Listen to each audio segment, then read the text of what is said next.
There is nothing wrong with your internet. Do not attempt to adjust your settings. We are controlling the podcast. We control the squealing and the screams.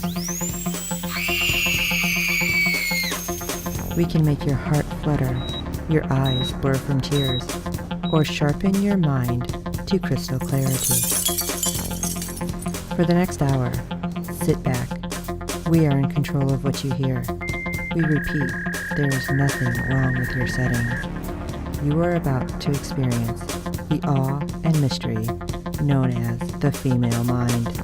You are now entering the fangirl zone.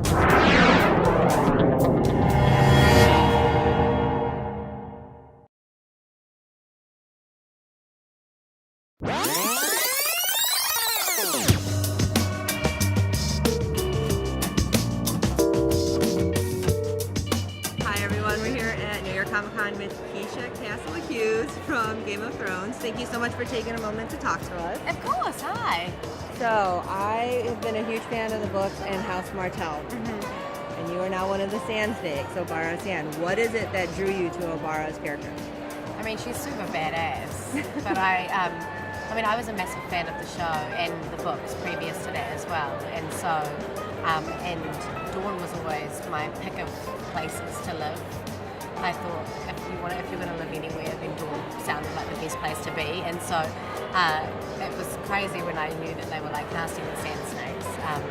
I was immediately attracted to Obara more than any of the sisters because the initial attraction was that she's the eldest sister and I'm the eldest in my family and we've got a big family and there's something about that when you've got a lot of siblings you feel very protective. And also too, there's something about Obara it seems as if she's quite cold, but she's not. In fact, she just deals with emotions in a very different way to the way that most people do. And so she's taken the death of her father pretty hard, and it's been a very difficult time for her, and she's dead set on avenging his death. I took the death very hard too, and I wasn't even part of it. I know, right? Like I found out that I was playing Obara like on the day that they were airing the episode, the Red Viper and Mountain Fight, and it was such a bizarre thing to watch with that knowledge, knowing that I was playing this character that had like taken this death so hard and loved. And I think of all of the Sand Snakes, Obara strives to be the most like. Oprah, like that she's got nothing else, no one else, and so she has spent her entire life trying to live up to being as good as he is. And when I watched that scene, I mean it's so incredible. That fight scene, Pedro's choreography is like phenomenal, and so it's very harrowing because it's that they trick us into believing, like maybe there was just a little hope that they're going to change the course of events, and then I totally cried when I read it in the book too. Yeah, me too. So I always like to ask the cast, if you can write your ultimate death scene, what would you write? I don't know. Everyone's got such great, like everyone who's gone thus far has such great death scenes.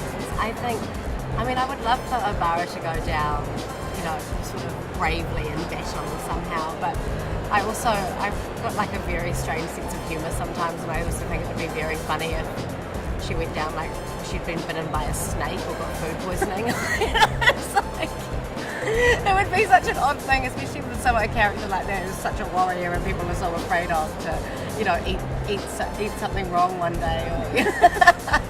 We joke on set all the time though, because that Tyene, who's the younger sister, because she's so like sneaky and so Jess, who plays Nymeria, her and I always joke. We're always like, I think that one day like Tyene, like those two like tease her constantly, and they're always telling her what to do, and they don't really take her that seriously because they don't think poisons is really like a weapon. So we always joke that one day like Tyene's just going to lose it and poison them both in the morning while they're eating breakfast. That would be kind of funny though. It would be fun. With very no sad, antidote but very inside. funny. Yeah, exactly. What's your prediction? Who's going to end up on the throne? It's weird. I've gone through lots and lots of different theories, and then the thing I really like about coming to Comic Cons is that you hear other people's theories, and you get to hang out with other cast members. But honestly, like that's kind of what we do on set because we don't really have anyone else to share the the information we have with, and we all sit there with all the bits of information we have and try and crack the code. I hope to see a woman on the throne, but I also am kind of siding with the theory that there won't be a throne at the end as well. So Oh, that's one I haven't heard. it could be very interesting.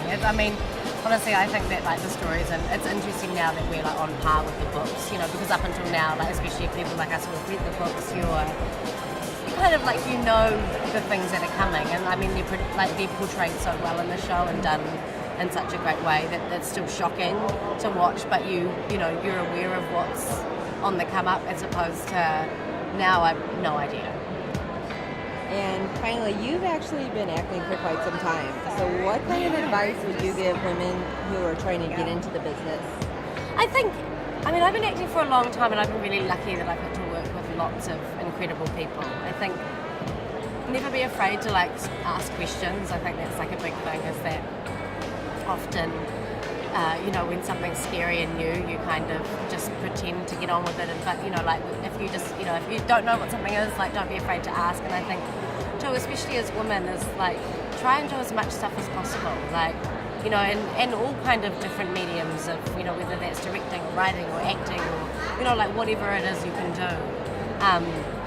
There's a really cool and interesting conversation going on in the world about women in film at the moment, and I'm super excited it's happening. And it's definitely shifting. It's a long, long way to go, absolutely. And I don't know what we're trying to achieve, but it's just nice that the conversation's happening and they're stronger. There are women that are more than they're actually fleshed out people on screen, and I think television's really changed that, because so many amazing writers are in television now. It's long form, there's a lot more room to tell story, and so therefore we're seeing women on screen that are flawed, that aren't perfect, and that are real human beings, and audiences respond well. There's definitely an audience for those characters.